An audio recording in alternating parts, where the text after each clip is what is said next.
Gaza is starving, not from scarcity, but from siege, while Palestinians die of hunger and under gunfire at 8 points.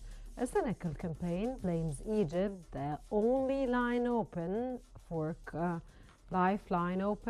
Cairo responds with fuel, with several truck convoys, with hundreds of tons of food, while Israel's blockade tightens and its forces kill scores seeking bread. Airdrops offer crumbs, not solutions. The United Nations warns famine is here, and the world watches as aid becomes a death trap. Egypt stands firm. This is not about logistics, it's about justice, because no convoy can replace a people's right to live. I'm Rana Khassas. Welcome to Think Tank.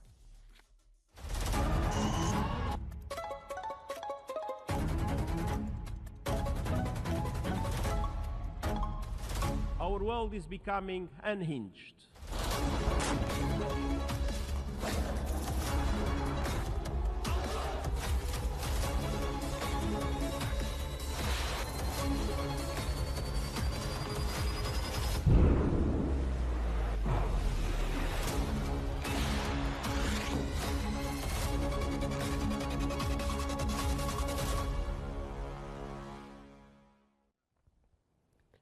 Ahram Online has reported that Gaza is drowning in thirst amid ruins and relentless displacement. An invisible crisis unfolds water. Over 80% of infrastructure lies shattered, wells are poisoned or out of reach, and the desalination plants stand ideal. Mothers watch their children weaken, not just from hunger, but from dehydration. Even where water flows, it's unsafe. Sewage flows, neighborhoods, disease spread, and survival hinges on brackish groundwater. 8 points become death traps. Civilian bombed while queuing for a single jog, and fuel shortages cripple pumps. Hospitals take priority, leaving homes dry. This is not accident, it's policy. With power cut and pipelines destroyed, Gaza has been drained of life. As the world focuses on food, water becomes another weapon. Without it, there can be no health, no dignity, no survival.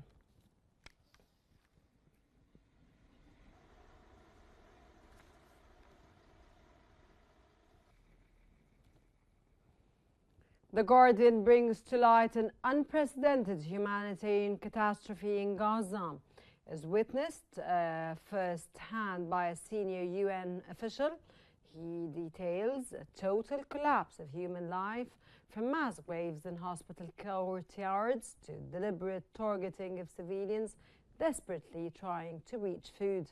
In a distributed act of reprisal, the official's visa was not renewed after he spoke out. This is not an isolated incident, but a clear part of a broader systematic policy to silence humanitarian voices and obstruct the flow of life-saving aid. Ultimately, this flagrant disregard for international law, as highlighted by the International Court of Justice, represents a deliberate political choice. It's not only worsening the crisis, but also erodes the credibility of the entire global system of justice.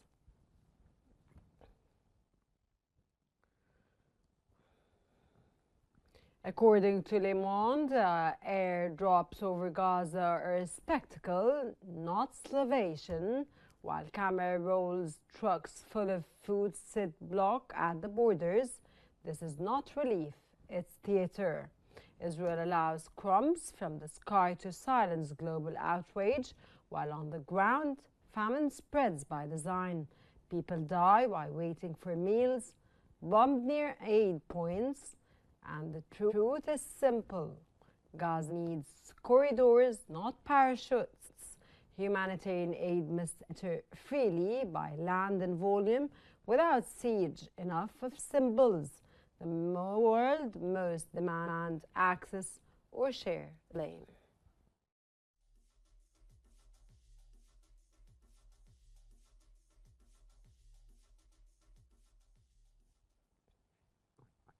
Amid rubble and gunfire, Gaza starves. While Israel blocks aid, Egypt defies bombardment to deliver hope, one convoy at a time. This is the truth from Rafah to the entire world.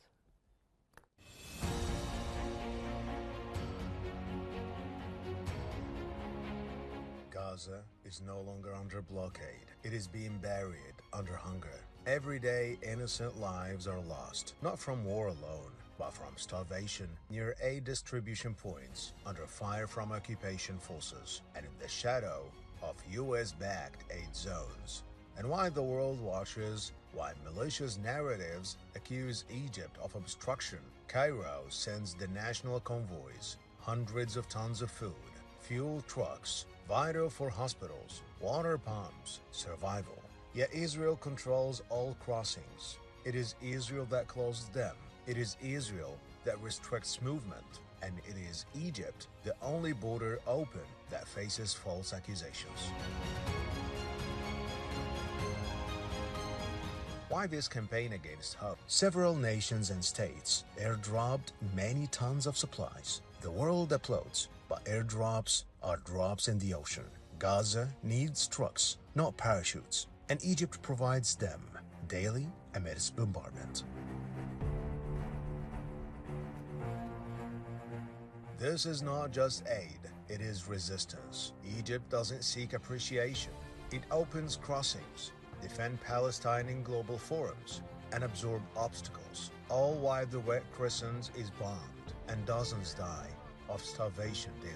Humanitarian aid is not a substitute for justice. Without a Palestinian state, aid becomes a bandage on a severed artery. Egypt is the only one keeping hope alive under the rubble. If this hope dies, no one will remain to say hunger is a crime and the blockade is not a war.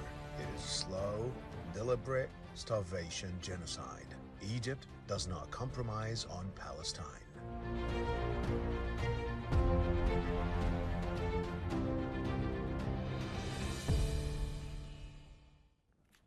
Providing more analysis about the Gaza suffering and the severe conditions Palestinians facing, joining us from Cairo is Dr. Nourhan al-Sheikh, a political science professor, and from Paris, Dr. Majid Boudin, international law professor.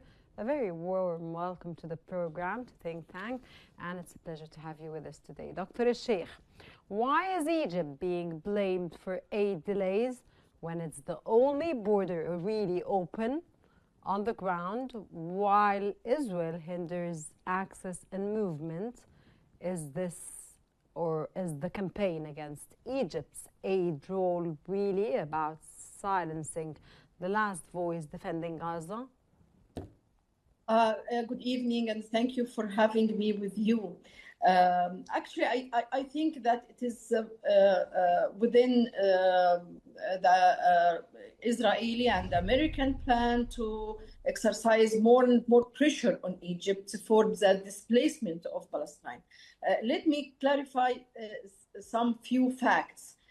First, the borders between Egypt and Gaza is only 1/5 of the whole borders between Gaza and Israel, and a quarter from the seashore of Gaza. So logically, the main entrance or source or corridors should be either by the sea and by Gaza seaport, or through Israel.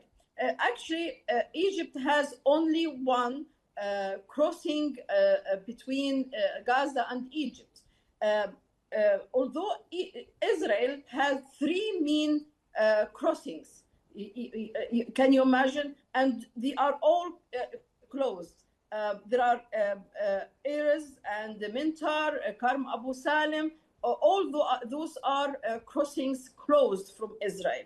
Moreover, Israel attacks any ships trying to reach Gaza from the sea. So the one who should really blame Israel, the one who now control the sea, control the seaport of Gaza, as well as 3 main crossings. Egypt actually doing a lot to be able to, by way or another, helping Palestinians, and the one now really starving for dying. But still, Israel blocking the way. It is blocking the sea. It is locked the 3 crossings. But Dr. Sheikh, I'm very sorry to interrupt you, but there's no doubt that Israel is doing this on purpose. If it has 3 corridors and Egypt has 1, and Egypt is open, and Egypt is still criticized, then it is very obvious to the entire world and the international community that Israel is doing this on purpose. Israel doing that in purpose. Let me clarify. It attacks ships' aids to Gaza. It also blocked the 3 main crossings. The only crossing through Egypt, any crossing on earth, has 2 exits, one from Egypt and one on the other side. It also blocked the other side exit. So logically, what can Egypt do? I mean, we are trying to do all the best. Can you imagine along the last 3 days, 9 military aircrafts started to bombing aids to Palestinians. Can you imagine? This is all what we can. But really, if we are talking about opening the Rafah crossing and really facilitating aid to Palestinians, we need a cooperation from Israel to open, yes, Rafah crossing, and also allow ships to reach Gaza. Can you imagine how far that would help Palestinians if we allow ships to reach Gaza ports? As I told you, we are just 13 kilometers, but the seashore of Gaza is 40 kilometers, more than 40 kilometers. So it would help a lot to release what Palestinians suffer now. Dr. Bouden, with over 1,300 killed at 8 points, and they're killed, of course, intentionally, and it's very obvious. Is Israel's conduct not just a war crime, but a systematic weaponization of hunger? This is a real policy, a deliberate policy. If we take this particular point about the opening of the borders, what Israel is a real accusation to Egypt is very simple. First of all, they are accusing Egypt to not help Israel to empty Gaza from its population. And this is what when, Dr. Bouden, sorry to interrupt you, when I accuse Egypt that Egypt is the reason, how will I, in this case, keep the Gazans in Gaza and keep the humanitarian aid from going into Gaza if Egypt is on top of all this? Yeah, because Egypt, Jordan, the international community, they have decided to make application of international law to not help Israel to empty Gaza from its population. So the position of Egypt is in total conformity with international law on this point. If we look at the border itself, it's a fact that each border has 2 entries. And the entry of Egypt, nobody has claimed in the international community that Egypt has blocked the entry to Gaza. But Egypt has opened its part of the border.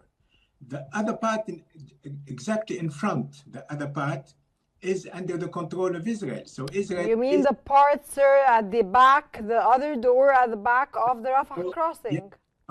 Yeah, because Rafah has two. There is Rafah. There is two, and the entry from Egypt is open. The entry from Israel is closed. Is closed. So the Israelis are responsible of the closing of the borders. And here, this is a fact that nobody is questioning in the international community.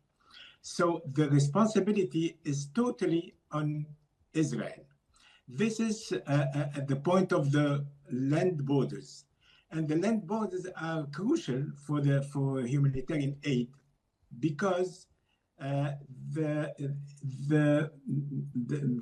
aircrafts are one aircraft is half a truck, or if you have a big aircraft. So and you have very few in the day because they have to be careful to not launch these foods and on the population. So the easiest way is to open the borders, and the one who is responsible of closing the borders is Israel. And this like is Dr. Nurhan al-Sheikh just mentioned, Israel has three borders to open, and they don't open the borders intentionally, whereas Egypt has one and it's open. Yeah, the Egyptian border is open from the Egyptian side, but it's closed from the Israeli side. So the border is closed, but under the responsibility of Israel. All this shows that there is a plan from the Israeli government to put the Palestinians under this heavy pressure and to put them in a situation where they cannot feed themselves. So it showed that there is a program, this is a planification, a deliberate act, and this is internationally illegal. So you see from your point of view, Dr. Boudin, that it is a systematic weaponization of hunger intentionally by Israel conducted, not just a war crime. Yes or no?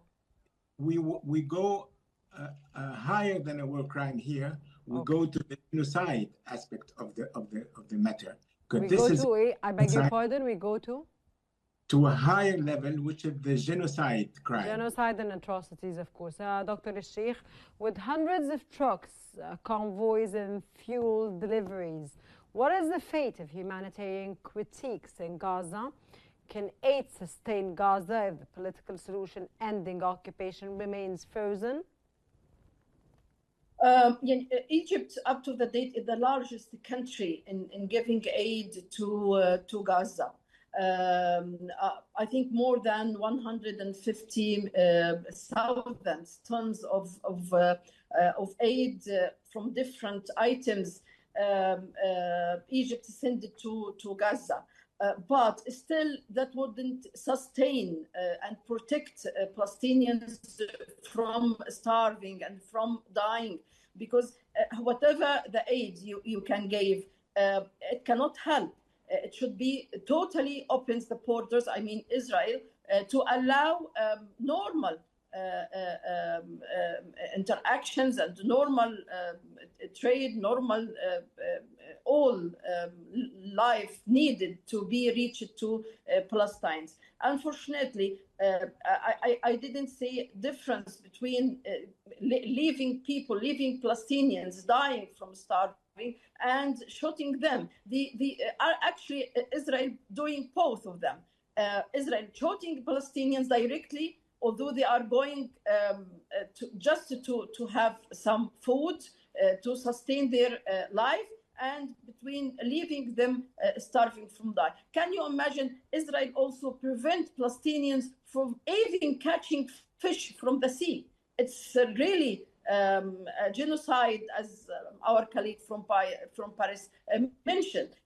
Can you imagine? They prevent even them from having fish from the sea. The problem is Israel.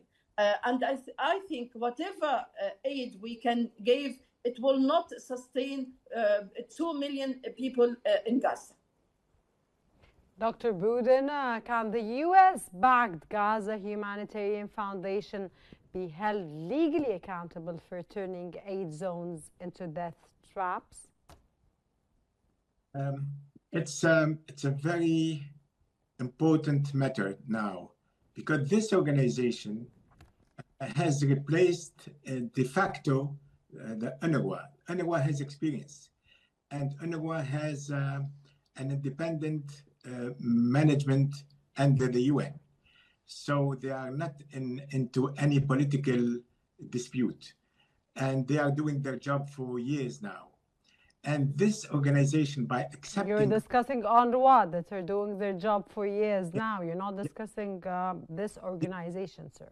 I'm coming to that. But this new organization, when I'm just making clear things clear. You're discussing the UNRWA. Yeah, the UNRWA has made a very appreciated job. Yes, true, sir. And now when we see a new organization to substitute UNRWA, this new organization, by accepting this mandate, has taken a huge responsibility, because they don't have the skill, they don't have the experience, they are under direction of the Israeli government, and so they did not take any mandatory mission from the UN. So they have a huge responsibility, and they could be liable of this situation, because they gave a shame. They are making a distribution as a smoke screen. And we have seen also that this distribution of help is a trap for the people. When they get killed. They get killed. And they have a responsibility in organizing that. And this is not a matter of administrative matter. It's a legal. There is a legal responsibility, and they can be prosecuted. Dr. Boudin, do they have to take a permission from the UN, a mandatory UN mandator? Because they are a tool to deprive the UN from their original mandate. So what they're doing now is illegal? Is of course illegal, because they have helped to deprive the UN and UNRWA from exercising their mandate. And they don't have any legal ground to do it, and they don't have skills, and so they are part of the plan to deprive UNRWA and the UN to exercise their mandate. Okay, sir. Then the answer is yes. They're held legally accountable for turning aid zones into death traps. Yes, of course, because if they had refused, Israel would not find any body to replace UNRWA, and UNRWA would have continued its job. So they have been instrumental to deprive UN UNRWA to carry out their task, and this is a huge responsibility. And all these killings and all these starvation consequences are their responsibility. Also, this is the responsibility of the Israeli government, but it's also the responsibility of this organization and its management.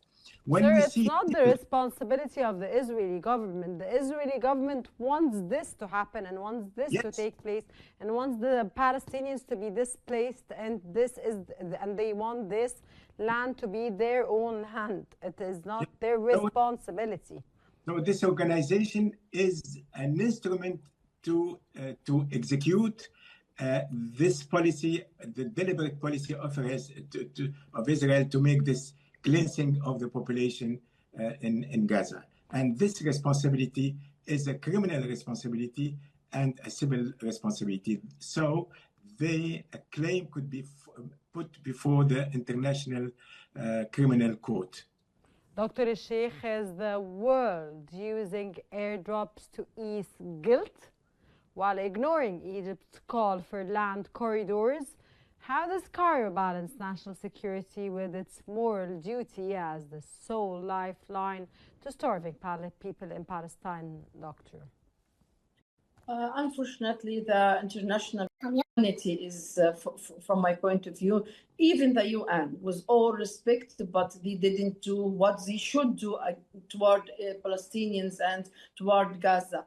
As you mentioned, the whole world talking about Rafah and visiting Rafah crossing, but nobody asked Israel why they closed the other side of Rafah and why Israel wouldn't allow all ships, all aid ships and all other crossings it controls to be opened to relieve the suffering of Palestinians. Moreover, we are hearing very shocked statements from Israeli officials, those who are talking about occupying whole Gaza, displacement Palestinians, not only Gaza, but the West Bank as well, and displacement Palestinians here and there. It is actually shocked the whole international community. But unfortunately, nobody talk about that.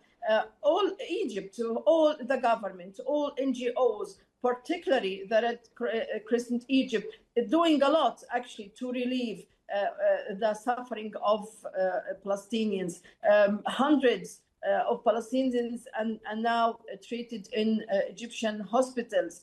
As I mentioned, a lot of aid we are trying, aid in general, aid, it means medicine, fuel, foodstuff, etc. We are trying to be reached to Palestinians. But still, from my point of view, the cornerstone in that is still Israel. And the whole international community has responsibility, particularly the United States and European Union, those who are long talking about democracy, human rights. I think the basic human rights is to have food and to have the minimum needs for life. Dr. Boudin, shutting water, fuel, and food. Does this go beyond war affair and enter the realm of extermination under the Genocide Convention, sir? Indeed. The war crime is the shooting and blasting of infrastructure. But when we come to a plan to make starve the population, it means that they know what is the consequences, which will be a death, a very slow death. This is a creeping killing. It's not a straightforward killing, it's a creeping killing.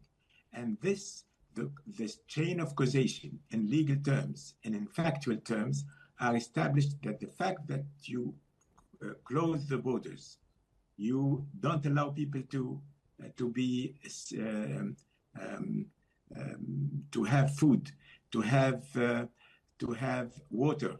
And when you see people, their situation, the physical situation, we don't see persons now in Gaza. We see skeletons. We see people, skeletons, but they are talking and they are very weak. We know that they will die in few hours, in few days, in few weeks. And we don't rescue them.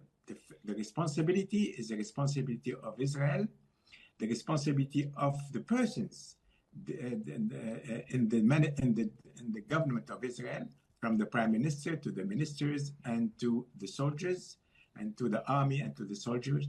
And also the international community here, they have a responsibility because they know what's going on. They have the power to stop this slow killings, and they did not take action. And the omission to take action is a violation of international law, and they are responsible for that. This is why now they have to take action in a very quick way, and they have the tools. They have taken action against Putin in Ukraine, so they have to take the same measures. They have to put Netanyahu and Ben Gvir and Smotrich and all these people and the leaders of the... True, sir. That was Dr. Nurhani Sheikh, political science professor, and Dr. Majid Boudin, international law professor. Thank you very much both for your insights, special insights, and of course for this valuable intellectual discussion. And of course, dear viewers, Why this campaign against hope? And is Egypt the only border? Several nations and states airdropped many tons of supplies.